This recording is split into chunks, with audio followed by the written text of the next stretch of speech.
Hello and welcome back to Seconds Out. My name is Eamon Khan. Pleasure to be joined by super featherweight contender Aqib Fiaz. Aqib, good to see you. Saw you yesterday, didn't manage to grab you then, but I thought I'd get you today. How you doing? I'm good, Eamon. How you doing, brother? You okay?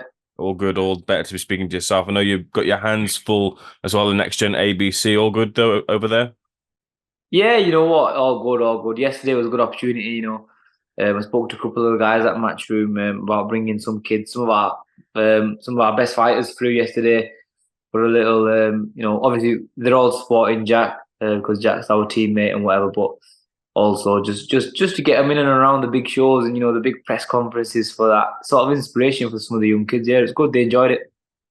Put your fingers in a few pies in that sort of sense, because you're not just focused on your own career, you're also looking to develop some of the next generation too. Yeah, of course. Listen, it's my career. It means the world to me, but really and truly, in the larger, scheme of things, it's quite insignificant, really. For obviously, it's significant in our area in Oldham, but I mean, for the generations after me and people, that are coming up behind us, I want some of them fighters to.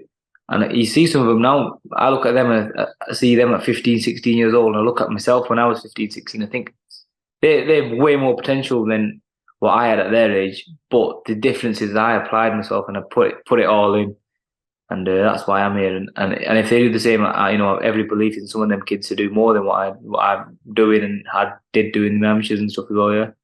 Let's shout a couple of them out. You can't name them all, but give me a couple of names to keep an eye on. Um, Good kid, Waleed Ahmed, one of our top fighters. He just got to the national finals, lost out to a very good kid. Um, Faizan Afzal, another good kid. He's 14 and he's a light middleweight already. He's massive, towers over me. Very good kid.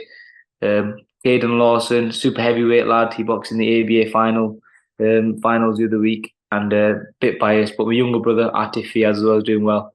They're all coming through, and they're all at that age where it's 16, 17, or just a little bit younger, where it's going to start really now, ramping up and getting serious. So I'm excited for them all. Yeah.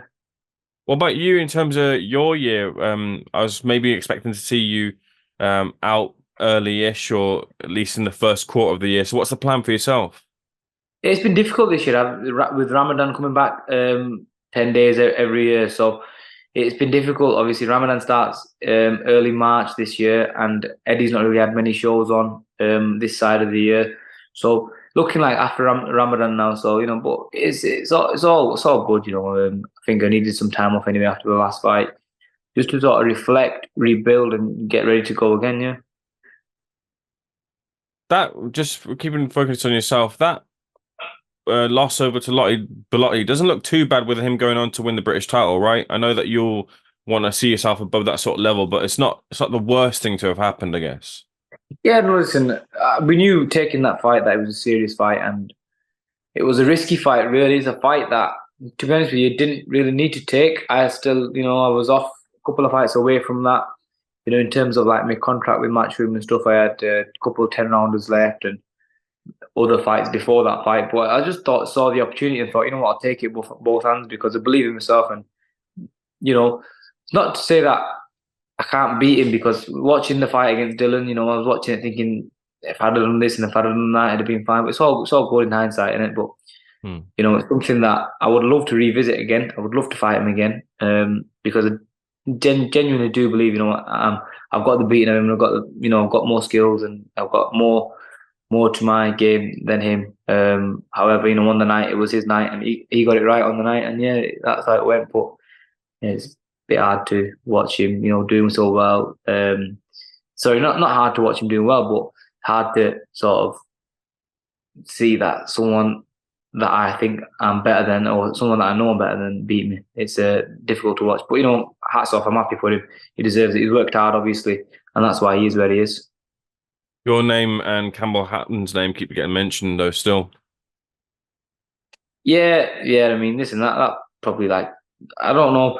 I don't think that fight would ever happen. I don't think they'd fight me, to be honest with you. I would fight them, in a heartbeat. Obviously, I know he's got his own fight coming up or whatever. And to be honest with you, every time someone ever asks him about it, it's like he's almost scared to even mention it. So, listen, I'm not in the business to bully anyone and force people into fights. Listen, if it happens, it happens. and I'm sure it'd be a top fight. We're both from Manchester, both come up in the same gyms, come say through the same sort of amateur circuit, and yeah, so listen, I don't like talking bad about anyone, but yeah, it is what it is.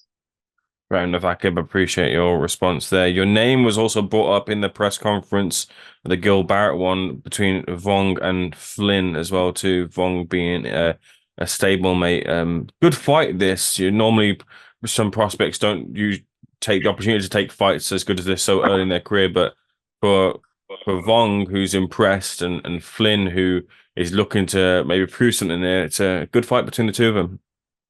Yeah, no, it's a top fight. Cameron mentioned me yesterday because I think me and Jordan have similar. Sorry, we share an opponent in Game Baker, and obviously Cameron's a top fighter. He's 4-0 now, I think, and he's probably just a little bit ahead of where most people are at 4-0. However, he compared my win over Kane Baker to Jordan Flynn's draw and one win, I think, and said, "Listen, Aqib did it in his 5th fight at 19," which she's right.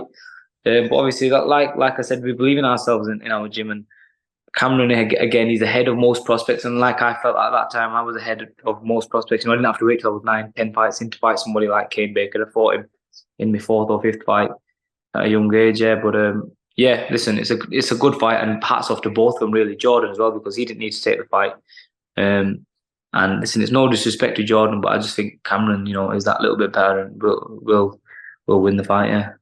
The press tour has stopped for now between Josh Taylor and Jack Catterall in the rematch. Good to see the rematch get on. I was feeling that maybe some of the momentum might have been lost, but they've reared it right back up straight from the off.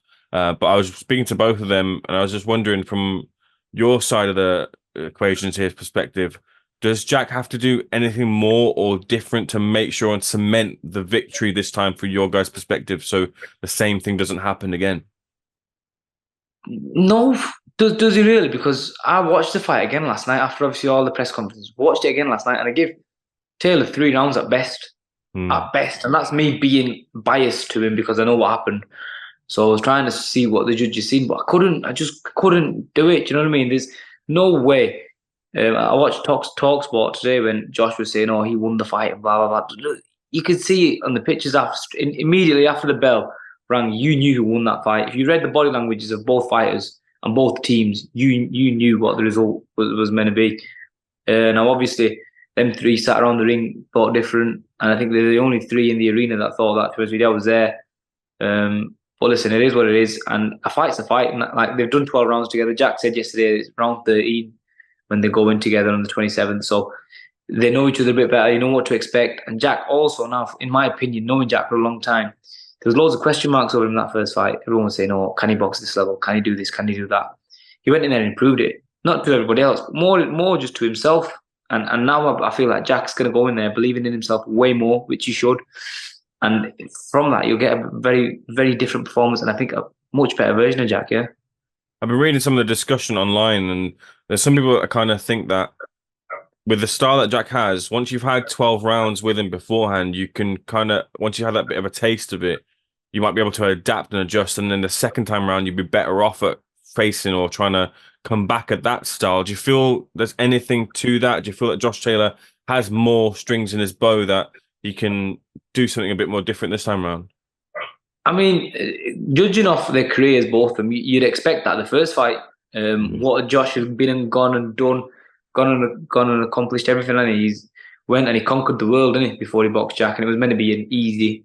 And there is that argument he might have overlooked Jack, but I don't think that's a massive factor in it, because really and truly, when you're in there on the night, all fighters will tell you you have all these plans and you think this, you think that, you analyse, sometimes overanalyze, and when you get in there, all it takes is a stiff jab to the nose, and all them game plans are forgotten about, and then that's it. I think everyone reverts back to type, and I think Josh is one of them fighters, obviously, that in the first fight, I think that's what lost him the fight. He lost his cool and couldn't keep his composure and walked into shots all night long. Yeah, so, and I think that is what will happen. I think it'll be similar this time. Yeah. I think I saw a picture of a handshake, which surprised me considering yesterday there was some crayons passed over and a slap passed over in return. But who's won those war of the little bit of mind games and back and forth, do you feel? I don't know, listen, knowing Jack, I don't know Josh. I know Jack's cool as anything. He does not give, he doesn't care about nothing. He knows full well that if Taylor gets in the face, his first reaction is, I'm not going to let him lay hands on me. I'll do it first. And that's all you're seeing. I don't think Jack reads into it too much. The crayons and all that, I think if he thinks Jack's a simpleton, he's very wrong. I know Jack very well. He's not. He's, So yeah, listen, it's all fun and games in it. All of it doesn't. It doesn't really matter until that first bell rings and then you see, don't you? Moving on to another topic, I just saw last night it was announced that Shantel Cameron has parted ways with the gym. A bit of a loss there. What can you say about Shantel Cameron's departure? Not too much, to be honest with you. I don't really know too much the ins and outs of it. Obviously, she's spoken to Jamie. They've sorted it between themselves, obviously, and I know that they are both on good terms, still friends. And Chantel's a good person, and so is Jamie's a great person. And I can't imagine it being any bitterness towards it and stuff like that. And Grant for me is a good coach, so hopefully I'm hoping Chantel goes there, and I hope he adds to a game, and I hope it works well for her. Obviously in the rematch with Katie Taylor, but yeah, they're both good people, and I can't see it being any evil sort of intention towards each other. They both wish each other well, and that's all I know on that, to be honest. Do you know what of the trilogy? Because I just see some whispers and rumors online that that's maybe not going to be what happens. I think Eddie was saying that maybe the fight take something in the interim as well. But it seems a shame if we don't get the third fight, considering how action-packed and exciting the first two were. I don't know, to be honest with you. Obviously, talk to Chantel here and there, but nothing like about fights and whatever, just general. And nothing's been mentioned, to be honest with you. But by the looks of things, I thought it was on. Okay. If not, I can't understand why, really, because it doesn't make sense to one apiece.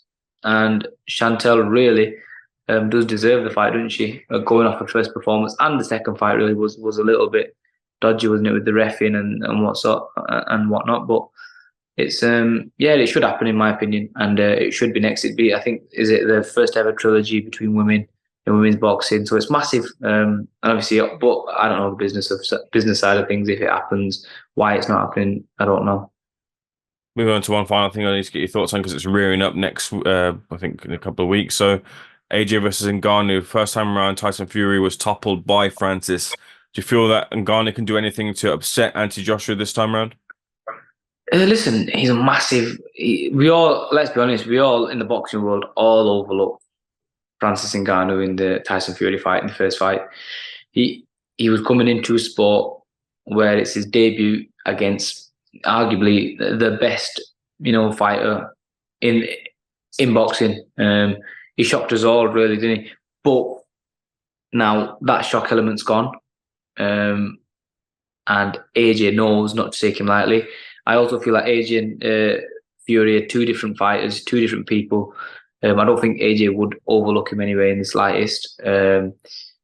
And I think, to be honest with you, the styles make fights, so I can see it being them coming together. And they are two big men. They're massive. I've met, obviously, AJ a few times, and I also trained a little bit in Vegas a couple of years ago with Francis Ngannou. Seen him on the pads, seen him punching and throwing his hands, and he's a big man, trust me. And if he lands it, it's night for whoever lands first on that night for me. So it's an exciting fight. One I'm looking forward to. One that you didn't expect to look forward to, did you really? And No. thanks to Saudi, thanks to all the people out there that are making these big nights, delivering these big nights. Us as fans are just loving it, aren't we, at the moment? It's like all the fights that you've always wanted to see are all happening, so we can't complain. And yeah, obviously I would like AJ to just go through him and then hopefully get the Fury fight. Yeah. When you saw Francis train in Vegas, did you see him spar? Because I know that Joyce sparred him quite a bit over in Vegas, but do you manage to see any bits of that? No, we didn't see any sparring, but I remember him hitting the pads and hitting the bag, and I remember Jamie saying he could do all right. He should turn pro as a joke, and then here we are 3-4 years later. He's doing it, and he's probably he's ranked by the WBC, isn't he? Top 10 or something. So listen, Jamie was right. But yeah, what's it called? He was listen. He's a big man, strong man. Physically, he can do all the wrestling, all the grappling. So he's so strong. And if he takes that into the boxing, like we've seen, Fury likes to lean on people, manhandle them, and he just couldn't do it. And I think that was the problem. Whereas AJ, I think obviously he's ready for that now, so it might be a different fight. Akib, pleasure's on mine. Appreciate you coming on to Seconds Out speaking with me. Hopefully we'll catch up with you soon once you've got fight news as well after Ramadan as well. Hope that goes as well, all well too. I know I'll be suffering through it as well. So, Nice one. but yeah, much appreciated.